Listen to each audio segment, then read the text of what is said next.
On the Quest, we couldn't play public access this week because Gage was busy. And if you're looking for pubic access, check our OnlyFans page. I've had that joke for a long time, and I've been forgetting to say it. We're the Mini Quest Tavern. We're I guess we're a fantasy RPG improv group. Is that what's on the business card? Those are adjectives we could use to describe ourselves. Yes. Yeah. I'm Tyson. I'm the Dungeon Master, and I also play the Dungeon Master in our shows. And like this is our show where we just talk about like the show itself and like kind of interview each other. And Althea's joining me. Althea is our president. Yes, I am the president of Mini Quest Tavern LLC. Voted by my peers in a landslide, and it was more that I wasn't voted. It was more just they were like, "You do that." So yeah, it's one of those things where it's like I kind of wish I had the acumen to do it. It's very much not my kind of autism, though. We've talked about this before, but like the last time I was a president for like a club, my other person that was running against me was just like, if you vote for me, I will shut down this club. And it was like, I won by like 2 votes. It was, what? Yeah. What club was it? Japanese Culture Club. And the other person ran on a platform of shutting the club down? Yeah. Were they serious? They were pretty serious. Shout out to... Why did people vote for them? Because it was funny? I don't know. Oh, okay. So they weren't actually going to shut the club down. No, they would have. Like he said, you may think I'm joking, and I'm not. I will immediately close this club, and it will cease to exist. So I feel like everybody who voted for them just didn't want to be in the club, right? I have no idea. I feel like they could have just gone to like, I don't know, Belgian Culture Club or whatever else was there. Yeah, there was a card club or something. But anyways, okay. yeah, that's who I am. Yeah. You also play Moss in the shows, our Tiefling Ranger. Yeah. And joining us today, we got Seth and Leif. Wave guys. Yeah. Seth, who plays Larry the Barbarian, and Leif's had 2 characters. He had the fan favorite, and I'm not being sarcastic, Fred the Farmer. And then the amazing Dr. Robotnik, aka Jack Crimson, that we have. Yeah, I'm just Dr. Robotnik in a bigger fat suit. I would love it if in like the live action movies they gave Dr. Robotnik like a game accurate body, where he's like a sphere, with long skinny legs. And where it's like, got more of the egg look. Yeah, exactly. Yeah. How are you guys doing? Yeah. Seth's coming at us live from under the stairs today. Yeah, it's a fun one today. Show around. I am underneath the stairs here. Yeah, exactly. And Leif looks like you. Are you in Night City, Leif? Something like that. It's definitely not just my office with a background on it or anything. Yeah. I just want you guys to know this isn't like a filter. My office is like this. It's just blurry. It's like Bigfoot. Every now and then it just is blurry. Yeah. Every now and then the blur dissipates and we see Luffy, and then immediately appears again. I like that the facial recognition is sensitive enough that it works on a cartoon face. Yeah. But like, yeah. So what's going on, guys? Anyone else see Spider-Man? I saw Spider-Man. I saw Spider-Man. I didn't see Spider-Man. Yeah. Has everybody seen it? I haven't yet. You haven't? Let's say insane things for Seth. I can't believe they killed him. And I know, again, dude. That was crazy. When he found the like Uncle Ben cloning factory. Yeah, that was wild. And it was just like the clones came out on a conveyor belt and went into like a big wood chipper. Yeah, I thought it was a really wild take to make Green Lantern be the villain because it's a completely different IP. I don't know how they got away with that. I think it just shows how James Gunn has no control over the DC universe right now. And it was weird that he was played by Robert Downey Jr. So. Yeah, I think they got like the green cloak for Doctor Doom confused, and they just rolled with it. Yeah. You know? Yeah. That was 2 truths and a lie there, Seth. Oh boy. Yeah. You gotta watch Spider-Man to know what is true and what's not. Not to be confused with the cereal brand Oops All Lies. Yes, exactly. Speaking of lying, let's get into like questions, guys.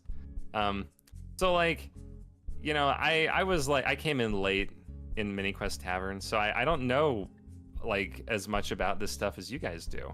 And let's ignore the fact that we've done this before with Seth, and I forgot to record myself. That's not important. Are we getting audio? I want to make sure.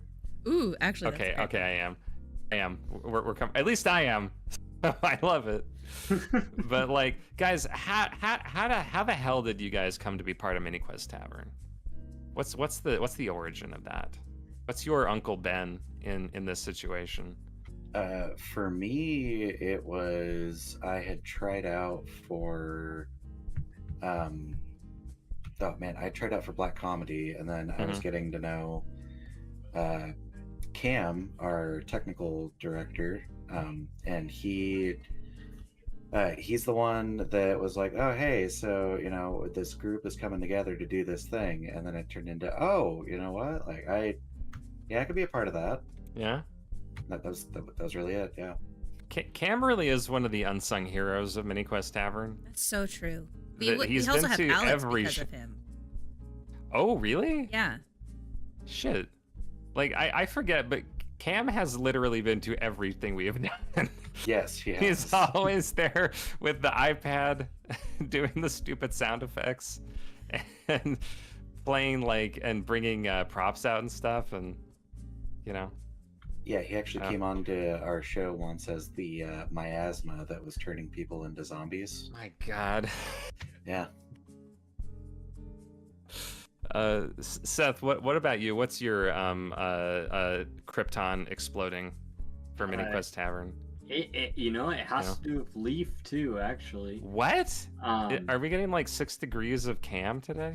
Are we getting like? Yeah. So Leif, him and Caleb, who plays Happy in the show, they were like, man, this kid knows, D&D. He's fun to be around. We need more people. Let's invite him in. Let's invite the 25-year-old that for some reason we're friends with him. Wait, who's that guy? Who are you talking about?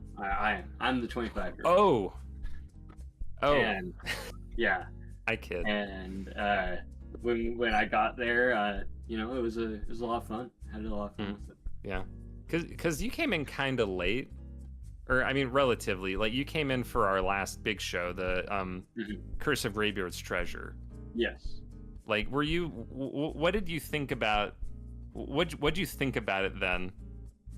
Because I feel like, especially for the new show, since we have like 5 new people. Yes. Yeah. Like I feel like we're just like really throwing people into our bullshit. You know? Yeah. Did you feel that way, Seth? Yeah. I really didn't. I came in and it felt like there was like an idea, and it wasn't just a bunch of people like just making things up. And that was really encouraging. Oh, okay. The irony being, I kind of wish it was more made up. Oh yeah, you want more long form improv. That's what you want, right? Oh God, I don't suppose anybody watched our last week's of these. I think there was 25 people who watched it. Okay. So. Because I if anyone wants me to bring back a stuck-up long form guy, I could. I mean, like I don't. I mean, I liked what we did when we did the show at the Ren Fair. That was like my original idea what this would be like. Just D&D improv. Yeah, kind of. I didn't expect that I would be playing a lot of characters in it. Boy, you thought wrong. Yeah. I mean, I liked the idea that we would have kind of like a bunch of props, and then we'd have to basically make do. you know, I thought that would be funny, like, because we have that little like dinosaur mask, and I was like, that could be a dragon. That could be a dragon, right? You know. And now we're making a fake Kermit. What? Oh yeah, or a legally distinct Kermit. Legally distinct Kermit. Yes, exactly. Yeah. He is generic green frog character number 2. Yeah, exactly. We have 2 of them too. So. Oh yeah, we did. We had to make. I like that we made 2 entirely different puppets instead of one with different eyes. Like eyes that we can swap out. You know. Yeah. Well, it's mostly because we have to stage a couple things, but yeah. Yeah, that's true. If you guys want to know what we're talking about, be sure to come see us at the New America PAX Center on August 21st and 22nd. Anyways. Yeah. So, like, when you guys got the idea, like, when you guys knew what the gist of this was, and it's like you have to come up with like a fantasy character, like what was the origin of your guys' characters?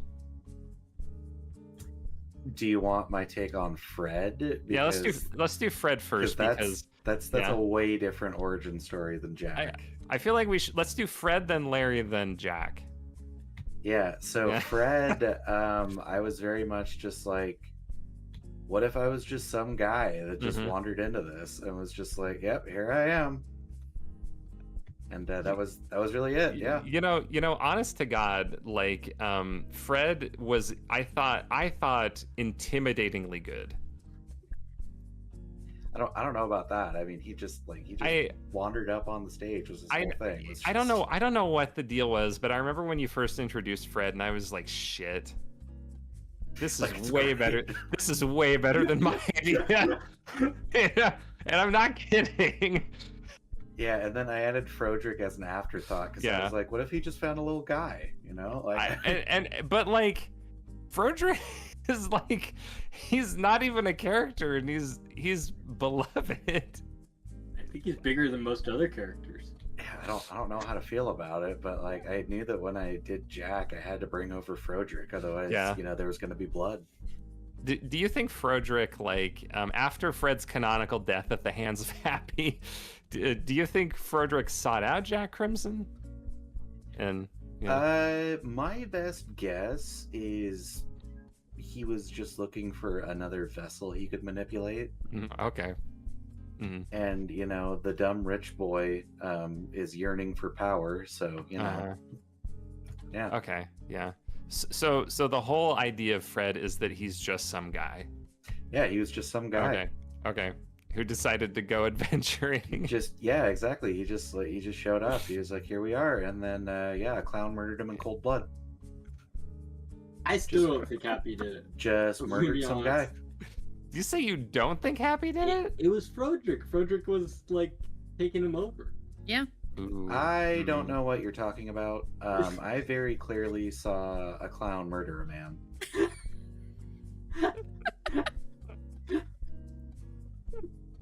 Oh dear. Oh my God. We're gonna need to make merch that says Frodrick did nothing wrong. The fact that we don't have shirts with Frodrick, or shirts in general, is just is Frodrick the Griffith of Mini Quest Tavern? Yes, Frodrick did nothing wrong. Oh, because we've talked about this a lot, and I think in my mind Frodrick is one of the God Hand. Oh, probably. He's not Griffin. Frodrick is the one that makes you sacrifice people. Oh yeah, 100%. Yeah. Which, like, whenever the Mini Quest Tavern ends, like, our final one will be the battle against Frodrick, right? Or we talked about that. Could happen beforehand too. There's also Frodrick's brother who hasn't made an appearance on stage. Oh yeah. Yeah, we talked about having like a civil war with villainous characters, and I feel like Frodrick would definitely be the leader of the villains. Yeah. And we can bring in Zombie Fred. Oh my God. True. So wait, would you play 2 characters then? I'd have to. I mean, the idea is like Zombie Fred could be the vessel for Frodrick. Shit. Man, this I think I've mentioned this before, but this brings up a weird thing about like canon in Mini Quest Tavern, where it's like we have like show canon, video canon, and then like rehearsal canon, you know, where it's like some stuff from rehearsal has kind of become canon, and it's like kind of like Mason's whole thing about being a zombie. That was canon from a show that not everybody saw. You know, it didn't happen every one of those shows. How does this work? Anyway, hey Seth. Yeah. What's the deal with Larry? Yeah, you're asking what the deal with Larry is. I mean, he has no deal. No, I'm joking. Larry was just an idea that was helped by Cynthia of like, I want to be a barbarian. What's the silliest, dumbest name you can give a barbarian? Larry is what we came up with, and then they were like, okay, do an intro for him, and I'm like, I don't even know how this dude talks yet. I'm still figuring out who he is, and I just like, I was doing the intro, and that's where I was starting to realize like, oh, this is what Larry is, and like throwing in that he hates snake, or he's terrified of snakes line. Like, that was just like the first intro I did, was like, what's something funny I could get a laugh out of here? Was that like Indiana Jones inspired hating snakes, or like... it wasn't, but maybe Larry like saw like, what's Crystal Skull or something, and he's like, yeah. You're right, I don't like these guys. Wait, Larry learned about snakes from Crystal Skull? through Crystal Skull, yeah. So you didn't have any like origin for Larry, you just wanted to be a funny barbarian? And it you know, it's expanded past that with the social media videos, because like another level of canon we can add to Mini Quest Tavern. Because I started doing them, and I'm like, man, I am not doing this content. Like, I will put the date of the show that I'm in on it, but for the most part, I'm just doing it because it's fun. Like, it's just funny to me. I don't care what other people think is funny or not. It's funny to me. And then for some reason, people enjoy it. So but figuring out like, oh, Larry's really funny, when originally I was trying to like make him be this kind of burly, like thinks he's like super strong, gets mad at everything sort of dude, and then he turned out to be kind of funny. And so it's just ever expanding. There was a video that I don't remember if it was on TikTok, it might have been on everything. I remember seeing that you posted where it was like, what was it, Larry is like, Delilah, where's my sandwich? Yeah, and then it just cuts to Delilah, and it just says in parentheses, is an axe. Because Delilah is Larry's axe that I think is just an axe. Like, it's not a sentient weapon, axe. Right? Yeah. No, the story behind Delilah was I wanted real life Seth wanted to incorporate my wife into the show somehow without her having to be like on stage with me. And like, I continue to wear my wedding ring and stuff like that, and all the other rings I wear. But I was like, what's something Seth would do in order, if they were like at stage or something, or like at work, I should say, and I'm like at my desk, well, I would have a picture of my wife somewhere on my desk.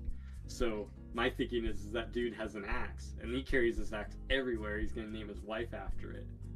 And so now Haley and I have done pictures of us, and she's in the Larry the Barbarian makeup too, so she's Delilah.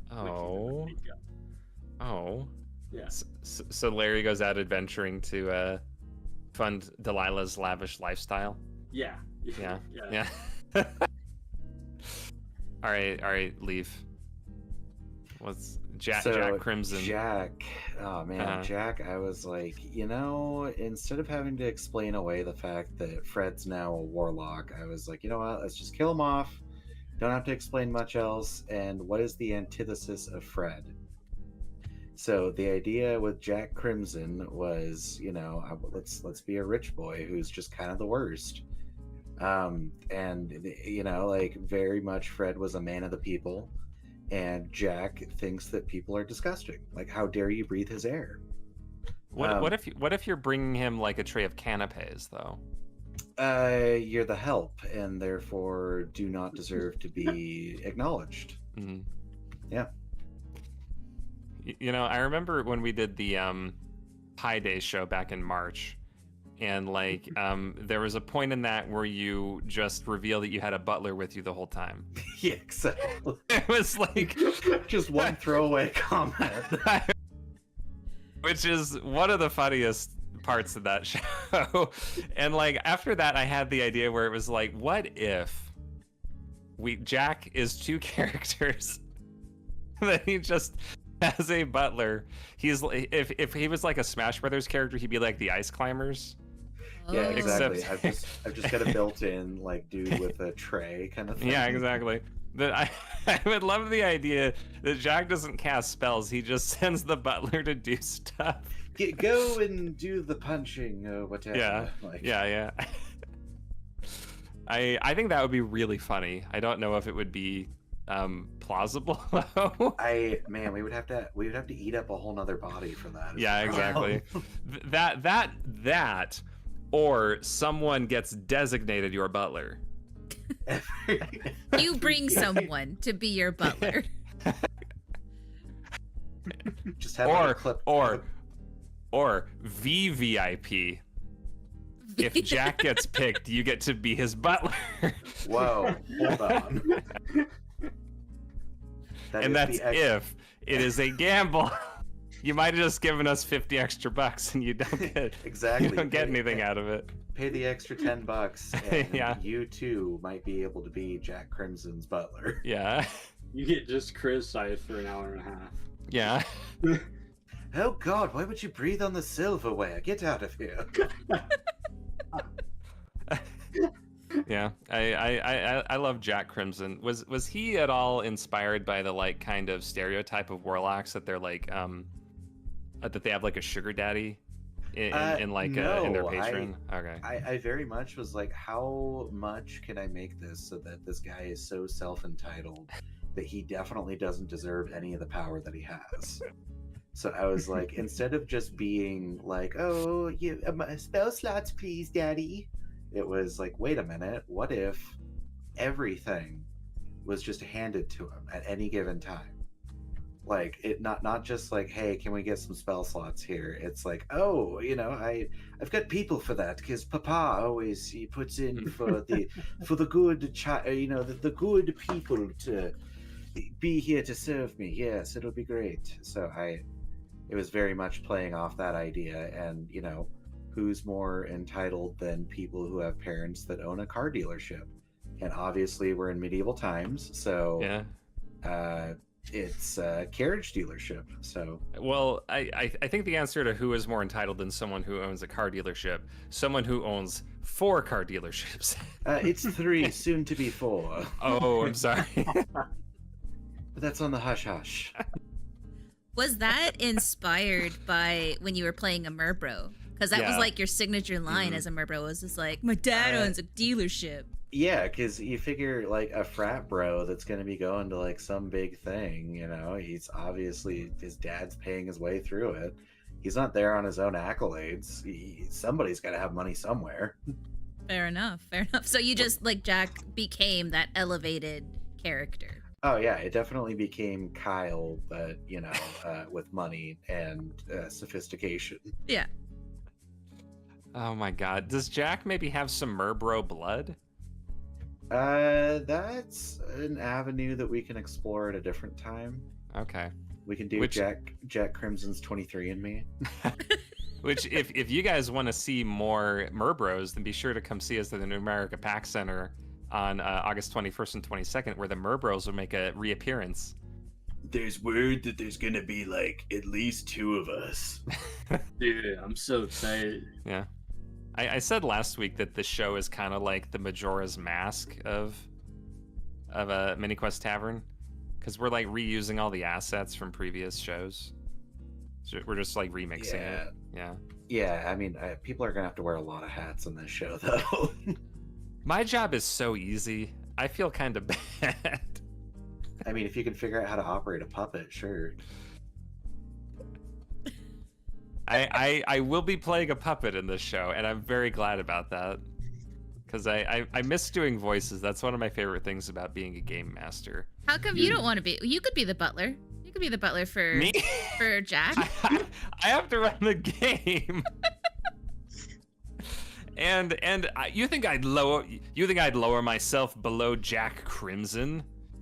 If I give you a clip-on tie and $20, you'll do anything. $20 is $20. You could be Mage Hand. Me? Yeah. No, that's Cynthia's job. Or she's- Cam's. That's Cam's. Yeah. Cam or Cynthia. Whoever's wearing the full black outfit with the single glove. Yeah. I realized because Cynthia wanted to do this, and I realized we could talk about her character, the Mage Hand, that she played. Like an interview with the Mage Hand. Yeah. Exactly. It's just lit. Mage Yeah. Hand, how'd you get here? Yeah, yeah, Who cast you? yeah. I always really like the idea of Larry saying, I cast this, and it's just like, if he says like Mage Hand, you just grab another person's hand and throw it. I don't think we've ever said what subclass Larry is. He could be a wild magic barbarian. Berserker. Yeah. Oh, he's a berserker? Okay. Yeah. Yeah, Maybe standard he's- barbarian. Maybe he has the magic initiate feat. You know, I really should make his. Well, I did make. Wait, hold on. I'll tell you because I remember I made his D&D Beyond account. Oh my god. It's one of my like thousands of characters I have. Jesus. Where is he?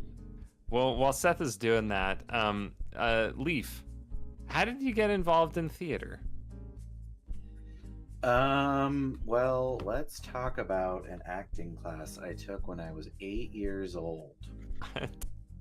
No, realistically, it was something that like it started off like I had a mild interest in theater growing up, to the degree of like, yes, I did actually do like 1 or 2 acting classes when I was like 8 or 9 or something like that, and then didn't really do anything with it. Then when I was in middle school and high school, the problem is that a lot of the like drama classes and things like that, like performance times conflicted with football games for a lot of these things, or like football practice or something. Because my family was big into sports and what have you, so it wasn't until my fiance decided to talk me into getting voluntold to be part of Rocky Horror Picture Show. Heck yeah.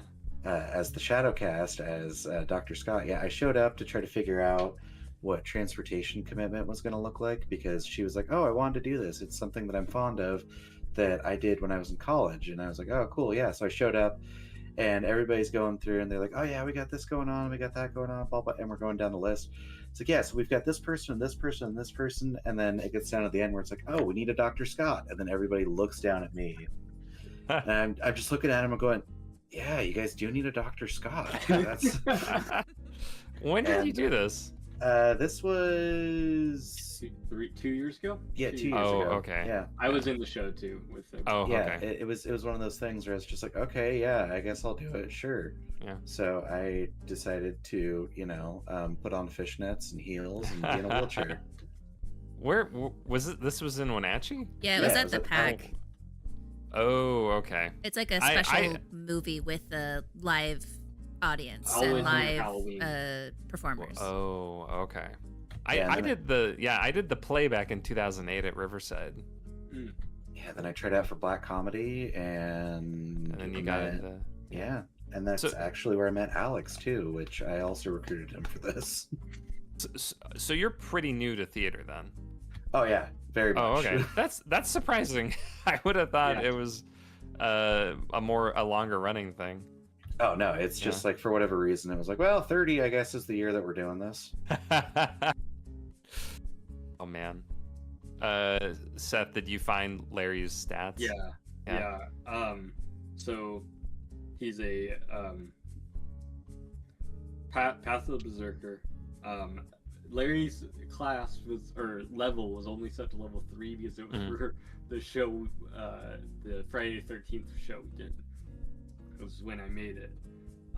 So I bumped him up to 5th level, which I thought was when they get the thing, but You do not. Was Larry not in the Halloween show? No. No. Oh, okay. Yeah. So, yeah. I guess that brings up a good question, though, of like, what canonically level are we? I think around, in my mind, level 3. Okay. Just to not, to have fun stuff, but not be too powerful. Yeah. All right. That makes sense. Yeah. That was my thought when we did the. I mean, who cares? Who cares? You know. Seth, look at me. Look at me when I'm talking to you. Sorry. How did you get involved in theater? I got involved in theater at the ripe old grade of 8th grade. Oh damn. And I came in, or no, it was 9th grade. Excuse me. I came in to do Addams Family Musical at Eastmont High School, and I couldn't do any other clubs, so I was like, I can do theater. This is probably a low time commitment. Because I was already doing porn in school, so I thought this will be perfect. I'll have time to actually do my homework. How did you feel when you learned about the time commitment for theater? I was excited because I didn't. That meant I could not be home at like the earliest. Most days I got home was 11, so I was fine not being at home. Oh. But no, I did Addams Family Musical, and then I started. I was like, I should try acting because I did tech for Addams Family Musical. I ran sound for it, which was a horrible show to run sound for the first time. It's like 27 mics or something like that, and you have all the sound effects and stuff. But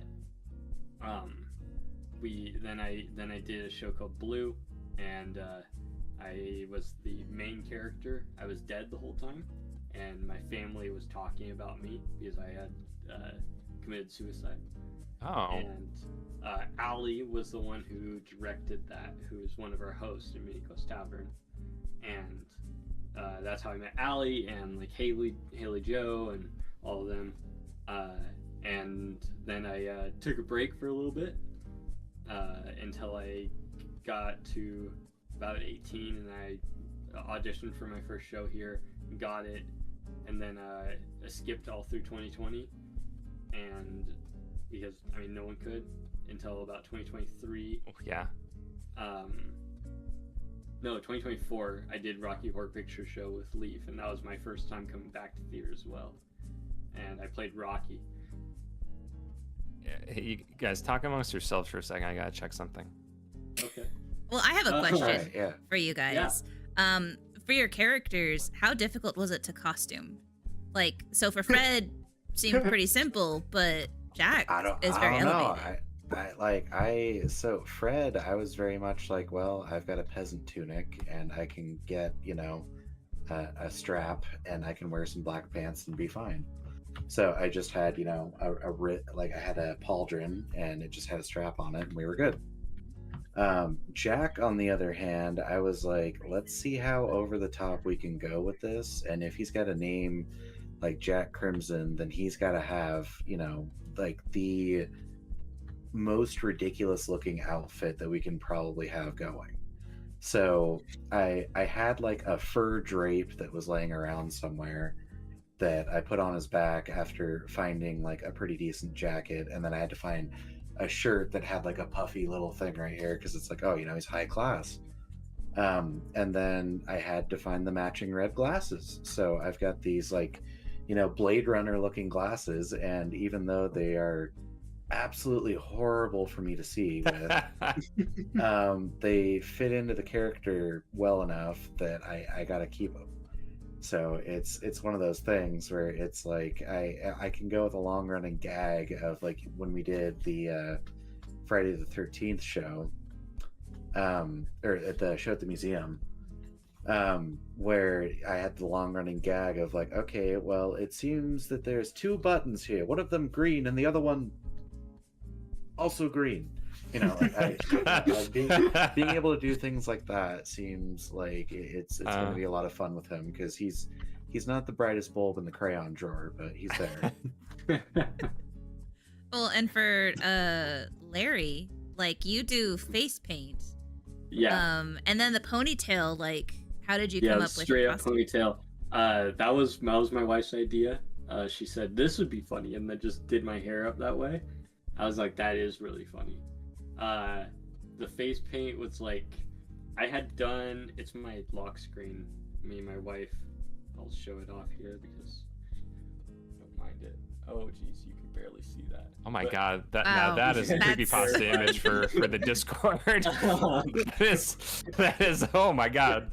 But I had just done just my eyes in that photo. It was from Uh-huh. Renaissance Fair, and I'm like, that's a really cool idea, but I could expand it to be like kind of the actual Goliaths in D&D. Some of their lores, they have face paint for certain Oh. lores and stuff. Wait, is Larry a Goliath? He grew up in the north. Oh, or okay. what I've come up with from my backstory, kind of. And so he knew a lot of Goliaths, and he's like, yeah, this seems like something Larry would do. And he just, like, Okay. So Larry's appropriating Goliath culture. 100%, yeah. Okay.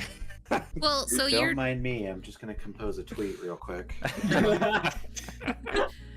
so like with Larry, I know you're a really big wrestling fan. So I was curious Love if you were wrestling. bringing any elements of that into your attire and your character. 100%, especially with the character. But a side thing that a friend of mine pointed out, who's also a wrestling fan, he pointed out that, well, I have, yes, the face paint, but it's also the Ultimate Warrior's kind of face paint, where he did corners like this, and I do that same thing, and I didn't even realize I was doing it. Are you gonna do a promo like the ultimate? I've seen videos of that guy. Yeah. Are you gonna do a promo like the Ultimate Warrior? The thing. Yeah, 100%. Now I am. I didn't have that on my list. Okay. Yeah. But Larry's like super move, I guess you could say, is the dark shin music, which is just the sweet shin music from Shawn Michaels, who's a wrestler. Okay.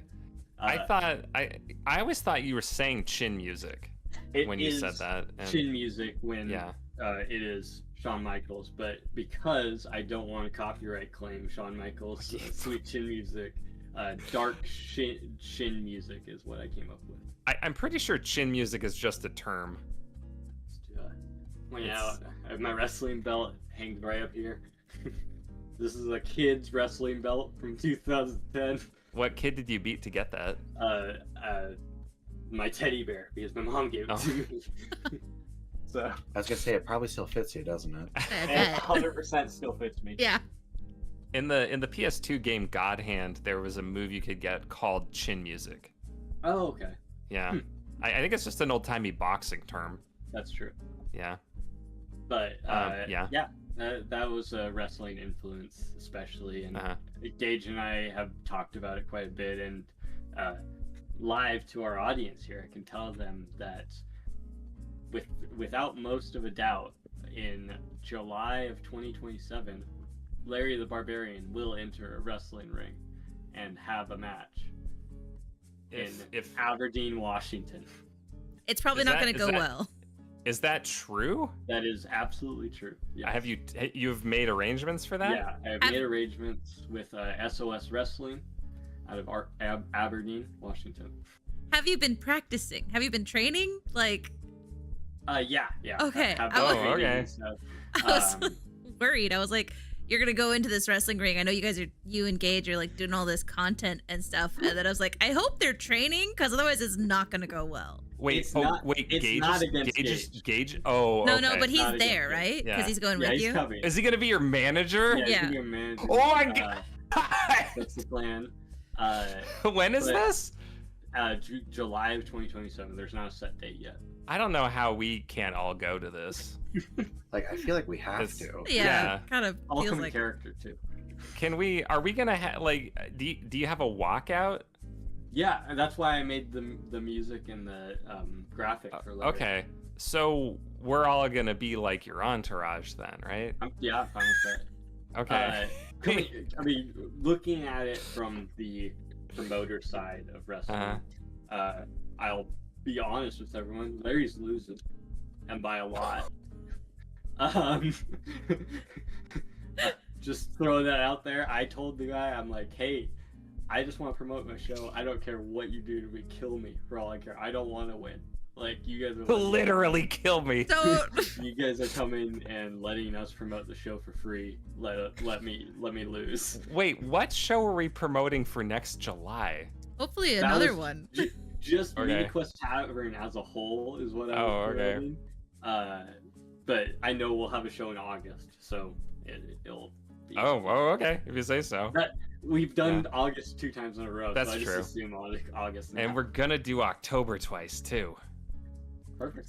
Yeah. And if anybody out there wants us to play this, Yes. it's probably backwards. It's the Worldwide Wrestling RPG. Hey, get in the comments. Maybe we'll play it when we're done with public access. You know, if we hit our sub goal. We hit our light goal is the way it has to be. Yeah. That seems like a weird way to spell the game Mothership, but okay. I do have Mothership too. I do want to play that. We're probably gonna play it for Cecily's birthday. The fact that there's a fear stat is all I need to know about that game. Oh yeah, because they're doing that in Dungeons and Daddies. Yeah. That game has a really funny mechanic for when you die, that you roll your save and put it under a cup, and then if anybody then it's like symbolically someone goes over to you and like checks to see if you're alive, and then they check the die under the cup. To see if you're dead or not. Normally we play, for Cecily's birthday, we play Pasión de las Pasiones. Passion of the Passionate, which is a telenovela RPG. That sounds awesome. It's very, very fun, but our friend Peter couldn't make it, and we can't play without Ernesto El Jefe. We have to have Ernesto El Jefe if we're going to play Pasión. That'd be another fun game to play on stream. I could be the foreigner with amnesia, Jacques, that shows up.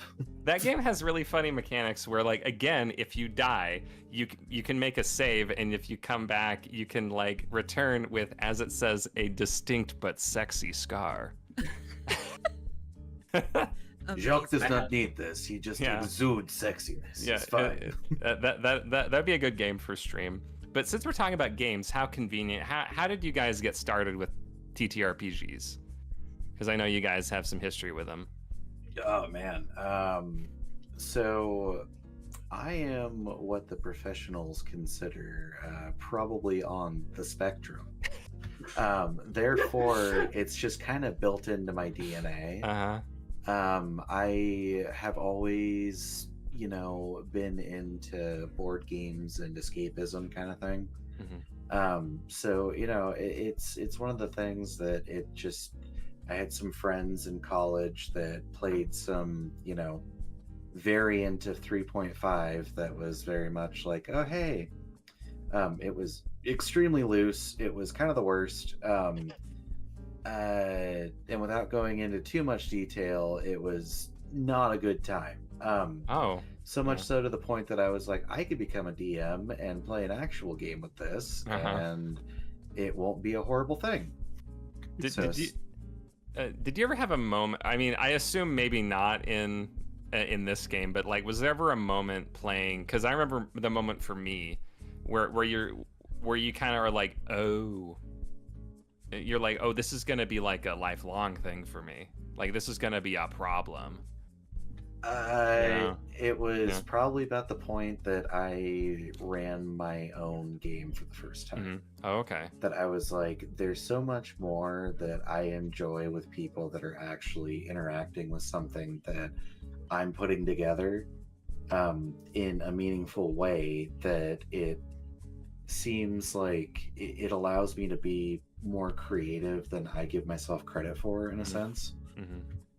Where it's like, I don't really consider myself to be like an artsy person, but at the same time, it's world building and things like that I enjoy as part of the TTRPG culture, where it's very much like you've got somebody that's got an idea and we've got a bunch of idiots together to make that idea possible. Gotta have the idiots. Yeah, it's like you gotta find the idiots, and that's the problem. So it's like, and then scheduling those idiots too. Oh yeah, no, it's herding cats every time. It's absurd. Yeah. You know. What about you, Seth? How did you get started in TTRPGs, D&D? I'll be completely honest. I didn't play my first game of D&D until 2022. I was 21 by that point. That's how old I was when I started playing. Very new, very, very new. Mm-hmm. And I went to my first session, and it was my buddy who's in the next room over here playing video games that invited me. And I just fell in love with it. And I was like, I want to run this. I want to just do everything that I can to make this happen. And I found online there's a Star Wars 5e companion that I was like, I'm gonna run this. And I ran it, and it was horrible. I just sucked at it. I thought I did. And then that same group just kept going, and we've lost some members. We've gained some really good members. In the house that I'm living in here now, I'll have 2 of my 3 other players living with us. Damn. So no excuses then. Yeah. No excuses. Yeah. Just I'm not one guy who doesn't live here. But, I did at one point for me. I did have 3 of the 5 people in the same building, or in the same house. That was convenient. Yeah. But just from there, just found things that no one else was to me. No one else was doing. And it was super fun to build that myself. There's a thing in Icewind Dale called Goat Ball.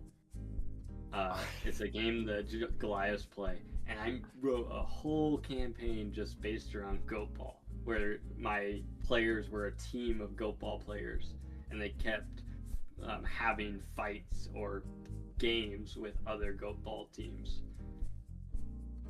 It was that your moment where it really clicked with you? Yeah, where it was that this was is the big one. This is the magic of these games. I need to buy all the books now. We have a lot right here. What's your guys' favorite RPGs?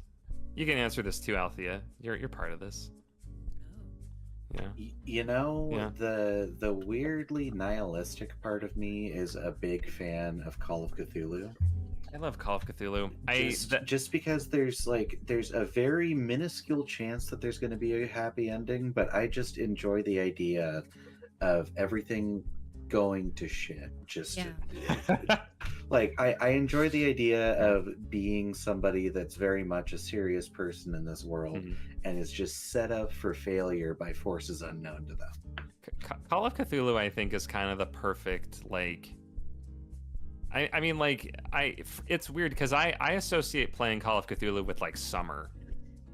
Because when I first started playing it, it was summer, and I'd go over to my friend's house and we'd play by candlelight. And it was man, this rules. And it's I'm getting literally torn apart in this game, and it's great. I went and got mine. This is Wizard Riders. What? It is so small of a book. It is so much fun. I think that's what the old folks call a zine. It almost looks like a coloring book. I'm not gonna lie. It looks familiar. What's the deal with that game? Wizard Riders is you are wizards on motorcycles. Oh, It's the whole gimmick of the game, but it's awesome. There's a game I've seen like that called Skate Wizards. I've seen that one too. Okay, are those related? No. Do you know? Oh, Different okay. people. Oh, okay. But would you want to run what's it called again? Wizard Riders. Wizard Riders on the stream at some point? I 100% would. Okay. I'll do that in a second. What about you, Althea? What's your... Oh, man. So I have a special place in my heart for Dungeons & Dragons 3.5. But ultimately, I think Call of Cthulhu is my favorite. Damn. Again, I love Dungeons & Dragons is all about being these characters and they're super powerful. They're just constantly getting more and more stronger. But Call of Cthulhu, there's a weakness to it that I just really love. You are forced to be desperate, and you are weak, and you are most likely going to die. Like, I just love that. Have you guys ever played Delta Green? No. Okay. It's kind of more modern Call of Cthulhu. By more modern, I mean it's set in like the 2000s. And you play as kind of like secret agents, basically.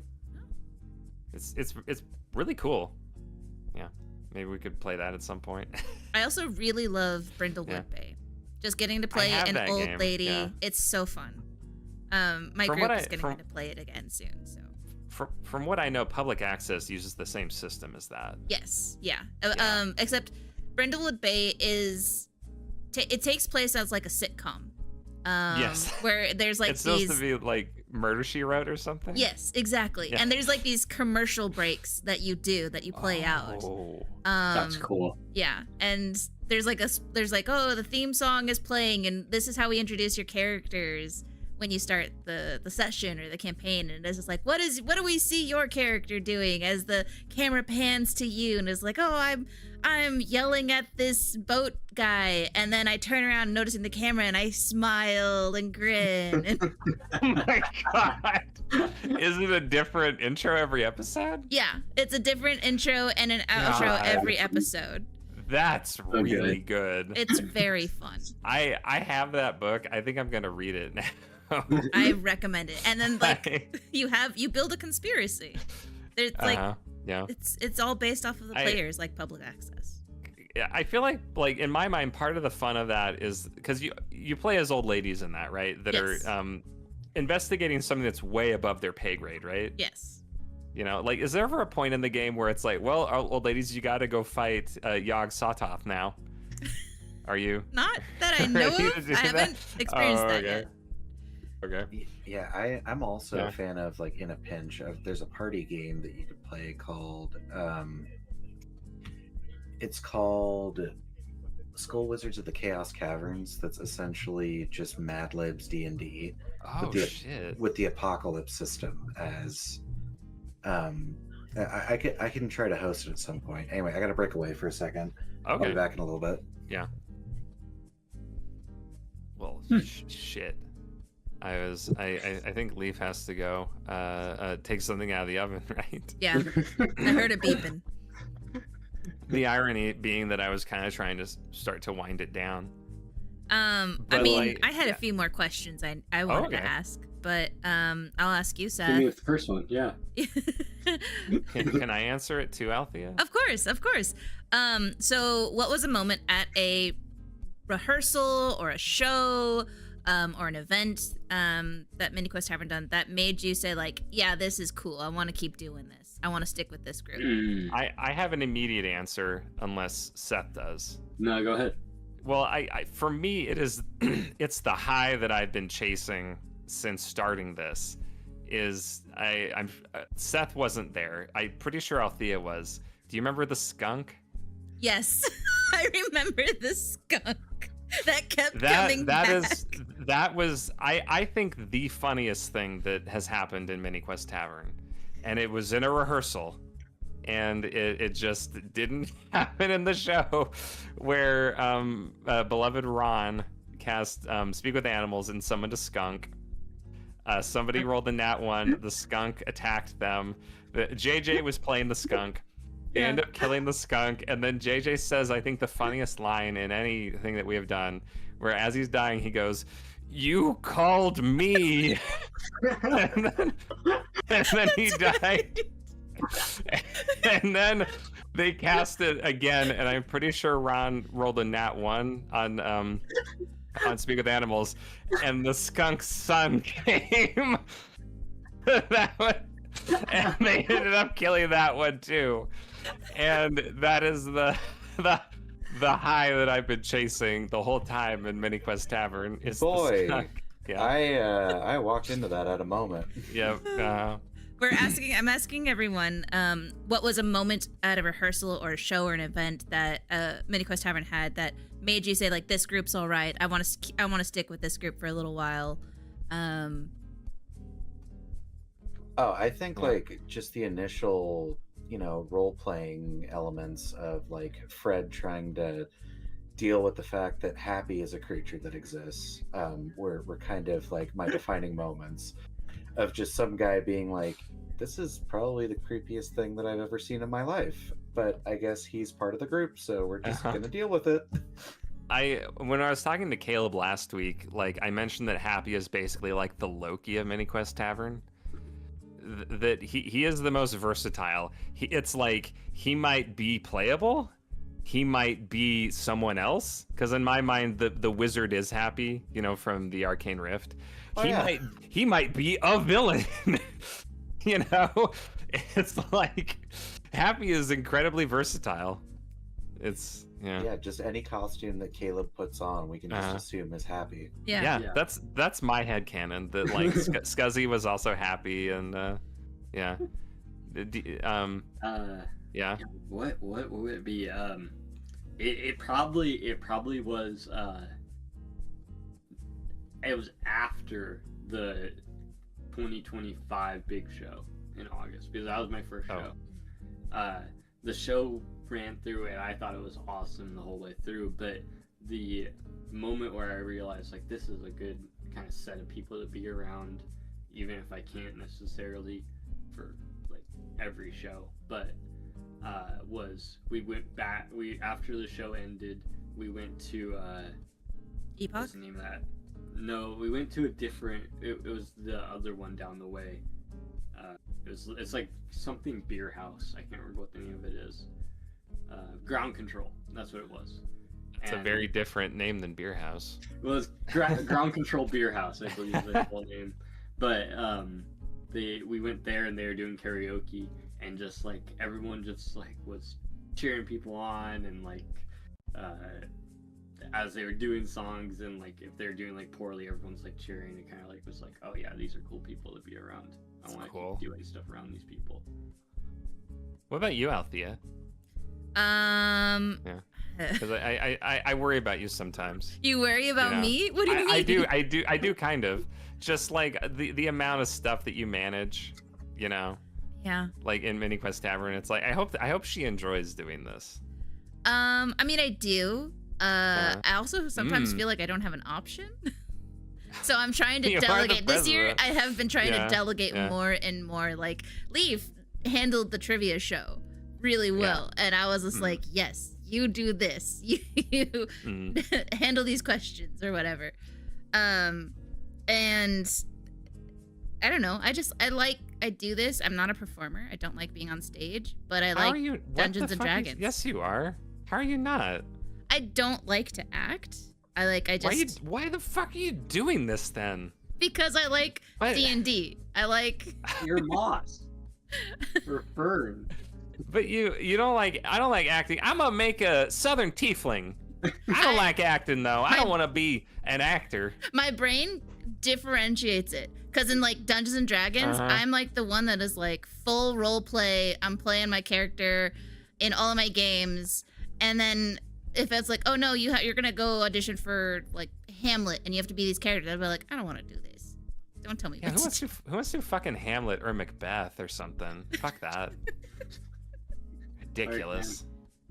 So, in side note, by the way, like entirely unrelated to any of this, but I'm realizing right now, Althea, I've known you for like 15 years at this point. Really? Yeah. I know you've been. I think you've been to my house. I don't think I've been to your house. Like you've been to our apartment, like when Josh and I. But I've known you and Josh for like 15 years now. You knew Josh a lot more, because I know you guys would go and play Magic the Gathering at that one teacher's house. Oh yeah, well I didn't go there, no. But okay. No, I've known you and Josh for like 15 years now at this point. Just as a side note. We need to hang just out realizing more. That. Yeah. I know. We only ever see each other with Mini Quest, and it's like we gotta get back into it. No, yeah, I think I like Dungeons and Dragons. And so I like this group because that's what it's all about. If it was Star Wars or anything else, I would have been like, no, thank you. Oh, okay. So like the hypothetical like Call of Cthulhu one, you won't want to do? No, I would do that. Oh yeah, you do like Call of Cthulhu. Yeah, I do like Call of Cthulhu. I don't think. I mean, actually, Oh, you weren't in the Star Wars show. I wasn't. That's true. That one was great. Yeah. The Boys was actually my favorite part. The Boys was so good. The Boys was watch it. It was fantastic. hilarious. I don't know if anybody out there saw our Pi Day show where it was a bizarre combination of Willy Wonka and Star Wars. What did you guys or Seth, you weren't in that one. I was in the one before that. Yeah, we were that in was the Jack Crimson's debut on the stage. It was. Yeah. Very dark side coded too. Yeah. It was like Except Jack didn't end up going dark side. No, it was Glorb that went dark. Yeah. I remember there was a funny line that you had in that, apart from the butler, where you said you were talking to the Willy Wonka Darth Vader guy, and you were like, "Yes, could you please pick a lane?" or something. I forget what it was about, but it was really funny because he was like, no, because he was talking about like wanting to get back. He was wanting to get revenge, and then he also had slavery going on. And it's like, you really need to pick a lane here. Like, are we industrious or are we slavers? Like, honestly, I only had the first half of that planned. That sounds about right. Yeah. Everything, and remember there were 3 challenges that Glorb had to do. Yeah. I changed the third one during the game. I don't remember what the third. Oh, it was gonna be that he had to rescue a princess from like a big slug monster. That was what it was gonna be, and then I changed it to the tree from Empire. Or no, it was from Return of the Jedi, I think. Wait, am I wrong? Which movie is that? Where he goes into the tree? Where he turns around and fights Vader for a second. Yeah. Yeah. Okay. That's Return. Okay.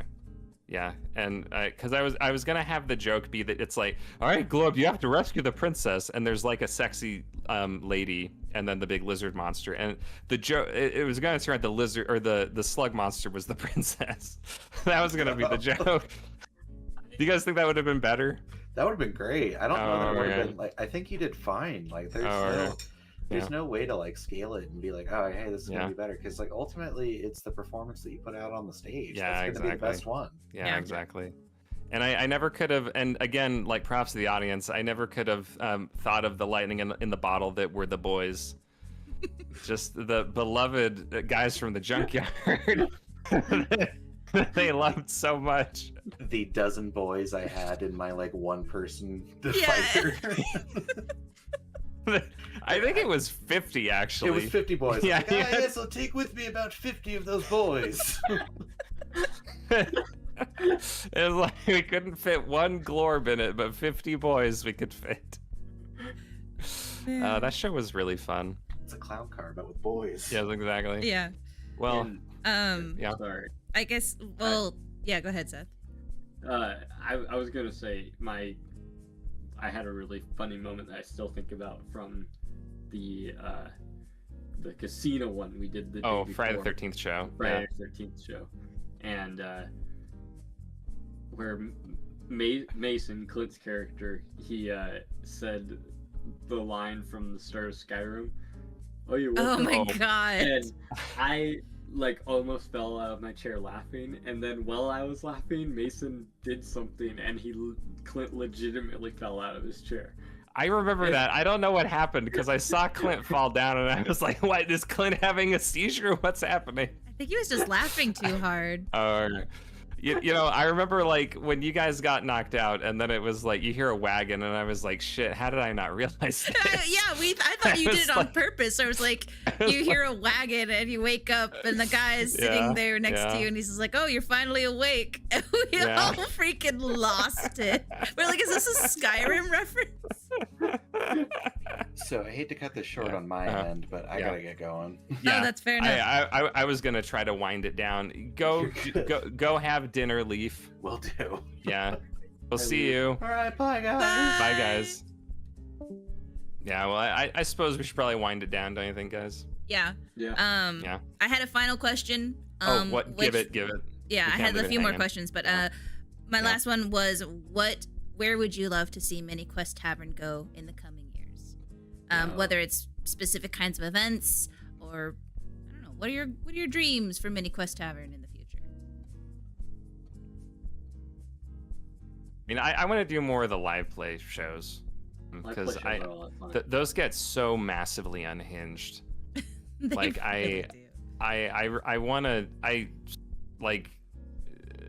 keep thinking that there's some venue we can get for October to do another one of those. Because like people kept talking about like Card Game Gallery or something would make, because they love us for some reason. Yeah. You know. Yeah. And because Gage was I signed with Gage that he was gonna run a game too, and I would play in it. Yeah. Like as the dungeon master playing a game, you know. Just as you.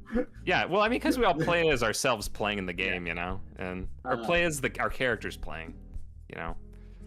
But yeah, I'd love to do like I want to be involved like a lot in one specific big show where we make it kind of a love letter to wrestling, because at least in my view, I view Mini Quest Tavern as a whole as like just wrestling at its core.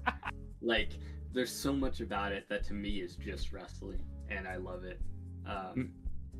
Maybe like that mechanic we're stealing from Public Access for the show on August 21st and 22nd at the New America Pack Center. Tickets on sale now.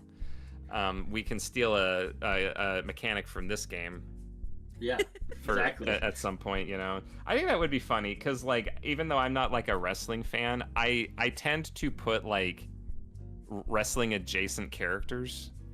There was a game I ran many years ago that had a recurring villain called Thunder Mask. Nice. Who was a luchador orc.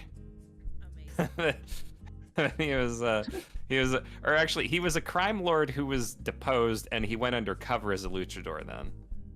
You know, he wasn't originally that, but I thought it was very funny, you know. Yeah. That's awesome. Yeah.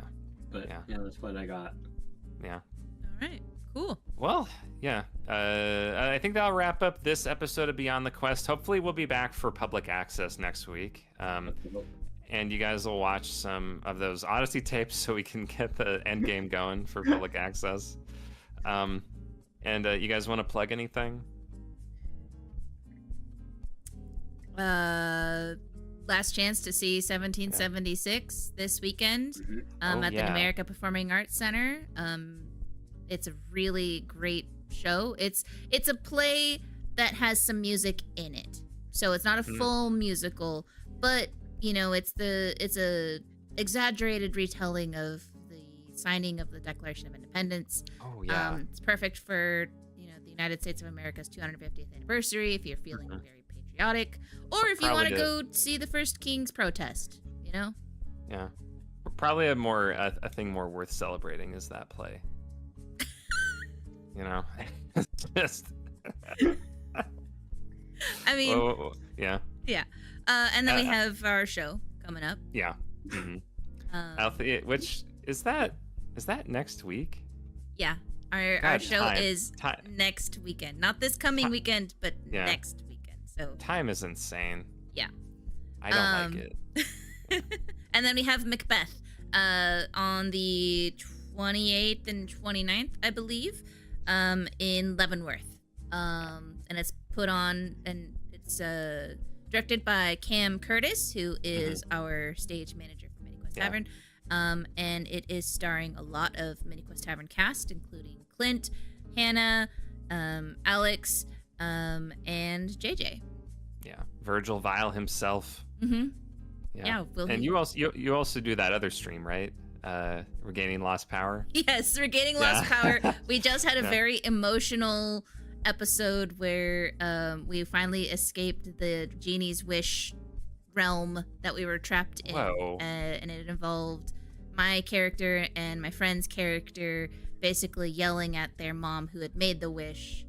And it was a lot of yelling. And basically just trying to talk to a egotistical boomer mom. This is the stuff you can only get from RPGs. Exactly. Yeah. Yeah. What about you, Seth? We know you got your wrestling next July. Next July. Yeah. Other than that, follow at Larry the Barbarian on TikTok and Instagram. Yeah, enjoy some life. Go smell a butterfly. And if you want to see me run some more RPG stuff for me, check out my podcast at Real Pete Gaming. You can find it here on YouTube and Spotify, where it's my wife and our friends Colton and Brenda playing Fabula Ultima, the TTJ RPG. We're in the dark noir city of Obscura, although in the episode coming out next Tuesday, they'll be in the scenic fishing town of Beach Castle, where they are hunting an evil cult. Love a beach episode. 9. Seth, I swear to God, I just want you to finish episode 9 and tell me what you thought about it. That's all I want. Seth did the intro music for that too. It's very good. And of course, come see us in at the Pack next Friday and Saturday for the Feywild Massacreade. And I think that'll be it for this episode of Beyond the Quest. Yeah. Beyond the Quest. Keep questing.